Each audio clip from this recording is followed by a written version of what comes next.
Hey everybody, I'm back again with Vicki Sydor, who is actually going to be a Coach's Corner expert at the Toronto Women's Expo on March 29th.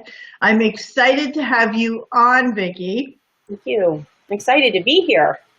Well, I'm thrilled to have you. You are certified as a coach, but Yes. you are also a counselor. You have a master's in social work, which is Yes.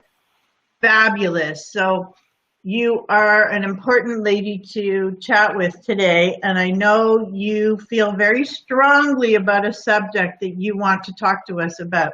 So do you want to tell us a little bit about anybody who's on watching? Please say hello so that we can acknowledge you, and feel free to ask Vicki any questions as Yes, well. please do. I love questions. Okay, well, a lot of the work I do is I work primarily with women, really starts around authenticity, that there's so many pressures in today's society to be someone we're not, to live up to expectations, to play a certain part, etc. And I see this as sort of the underlying theme in a lot of the clients that I see, and what I'm really seeing a lot of, which I think stems from this pressure to be someone we're not, is a lot of anxiety symptoms. And so clients will come to me presenting with all kinds of different scenarios. Like they can come for, I want to figure out what my life purpose is. I don't feel like I'm in the right career and I want to see what would be right for me. My business is kind of plateauing and I want to grow my business. I'm not happy in a relationship.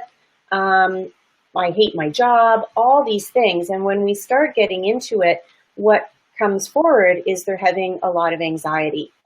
And so, and it really seems to be hugely prevalent in today's society, unfortunately, particularly with teenagers. So I do a lot of work with women and men in helping them understand what their anxiety means. Because often that anxiety is really, it's like our body tapping us on the shoulder going, wait a minute, something's wrong here. And we tend to ignore it. And when we don't ignore it, it taps louder. And when we still ignore it, it taps even louder until it comes forward in physical symptoms, often of anxiety, panic attacks, that type of thing. So before we go on, can you just tell us, like maybe explain what is anxiety and how would somebody actually recognize that they were feeling anxious? Because maybe that's not something that they really understand. They might be having these feelings and not know that's what it is. Exactly. So anxiety can present in a lot of different ways. It can present, the most dramatic way would be panic attacks.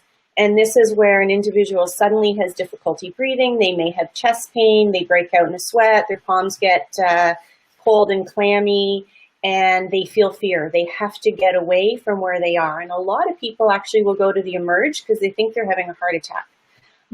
Usually subsides within 5 or so minutes, but it's very debilitating because then there's the fear that you're going to have another one. And it actually can shut people down to the point where they're afraid to leave their house. So that's anxiety, panic attacks, which is a more extreme form.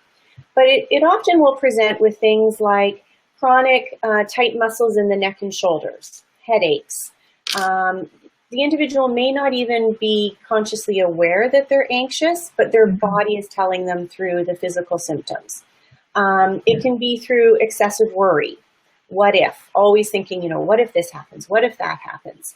It can be, you can see it through actual difficulty breathing. So some people will have shortness of breath and think that maybe they're having an asthma attack, and they'll go to the doctor saying, I think I have asthma. And the puffers don't work. That's anxiety. Some people will actually have like the shakes, that type of thing. So, and fear, they may avoid social situations or specific types of situations, or really just don't have the confidence to step outside their comfort zone, even though they may know this is where I need to go for my business or my personal life, but something just paralyzes them and prevents them from doing it. Wow. So it can also show up through digestive problems, all kinds of different physical symptoms can really be an expression of anxiety. Well, I'll tell you a couple quick ones because, the reason that I wanted you to explain to people anxiety is because, whether you're younger or older, doesn't matter, or maybe you haven't experienced it and all of a sudden something happens to you and you're like, oh my God, just like you said, having a heart attack, you think you're having a heart attack. I remember before marriage, I used to work for my father in the summer times, and I remember him taking me to the hospital. I couldn't breathe. Yeah. I don't even know why it was happening because it's not even my personality to have anxiety attacks, but I went to the hospital. Another time I'm sitting in a movie and all of a sudden I couldn't breathe. Yeah. And I got up, I went for a walk. I'm like, what the heck is happening? Like, exactly. It's you think, what's wrong with me? And like what's going on? Yeah, exactly. And it happens so much, and it can be, anxiety can have a physiological basis. It can, like depression, it can be caused by a disruption in the neurochemistry in the brain, and that would be more of a clinical anxiety disorder. Or it can be sort of moderate to mild, where it's just enough to slow you down in life and prevent you from achieving the goals that you want to achieve. So there's quite a broad spectrum. It can also be part of depression.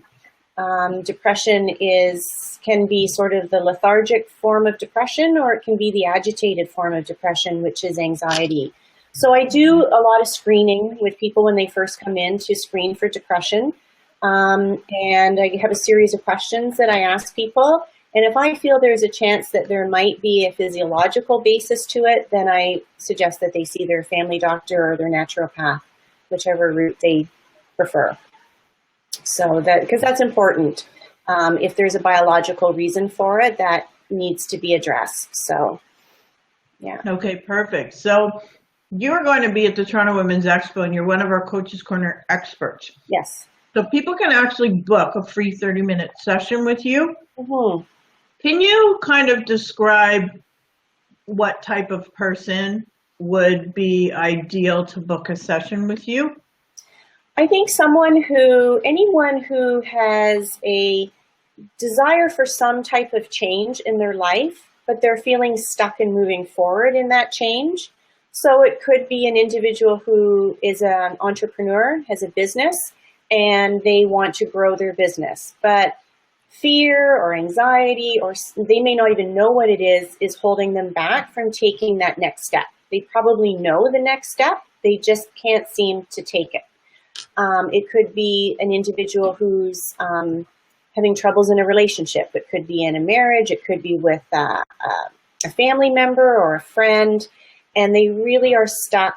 Everything they've tried just doesn't seem to be working, and they need help in moving forward. It can be someone who's at a crossroads in their life, a life transition. I see a lot with, university students who are graduating, and there's a lot of fear about what's the future going to hold. So it could be like that. It could be someone who's on the verge of getting married and has fears about that life change, or someone who is approaching retirement and has anxiety about being retired and what are they going to do and how are they going to feel like they have a purpose. So it's really where any point where you're stuck. And a lot of times when we're stuck, it's because there is a fear. There's some limiting beliefs there that are preventing us from stepping outside our comfort zone, and which is where all the magic happens, is outside the comfort zone. So that's a great place to step into. Okay, awesome. And so what can they expect? What kind of results can they expect when they work with you or after they meet with you? Well, I think in terms of meeting at the expo, what they can expect is to really narrow in on get real clarity on what's happening for them, because that's really the first step, is understanding why. And then in half an hour, that goes by pretty fast. So really getting clarity on what's happening and understanding a little bit of the why. And probably I like to always leave people with a next step. So what's one thing you can do in the next week or two that's going to move you a little bit forward. It doesn't take much. Just one little thing can make a huge difference for someone. And then when I work on a longer term basis with people, I have an assessment that I really encourage my clients to take. It's actually amazing. My clients refer to it as mind-blowing and life-changing. So I take that as a good sign. Mm-hmm. And it's called the Energy Leadership Index Assessment. And basically what is an attitudinal assessment that looks at the filter or lens through which we view our world. And so that's so key, because we know that two people can experience the same thing and come away with very different reactions to it. And it's basically, what lens are they wearing in their sunglasses, so to speak. And it asks a number of questions, and then it looks at that based on seven levels of energy, which you can look at from a vibrational energy perspective. You can look at it from more of a cognitive behavioral perspective by looking at what thoughts do you have that lead to your emotions, that lead to your actions. And it also ties in leadership ability into that. So it's very versatile no matter what someone's focus is. And what that does is it creates tremendous awareness for the client of how they're actually looking at their life situations. And that there's different options, that there's different ways of looking at situations. So then once you get that awareness, you can begin to consciously choose how you show up in a situation. It also gives us a common language to work together with, and we can go back to that assessment and bring up, okay, so this is how you're showing up in it, but how would you like to show up, and how do you bridge that gap? So a lot of that, how do you bridge that gap, really comes from understanding our thought patterns, the language that we use, those limiting beliefs that we've developed over our lives that really aren't true, but we think they're true. A good one might be a woman in career or in a business or an entrepreneur who growing up was always had the message that women should never make more money than their husband. And so she gets in a job, maybe it's in a career for a corporation or her own business, and she wants to make $150,000, but she can never get past 100. And she doesn't know why. No matter what she does, she can't get past that 100. If there's a belief that I can't make more than X amount, you won't make it. So there's a lot of looking at the thoughts, changing negative thinking patterns, shifting limiting beliefs.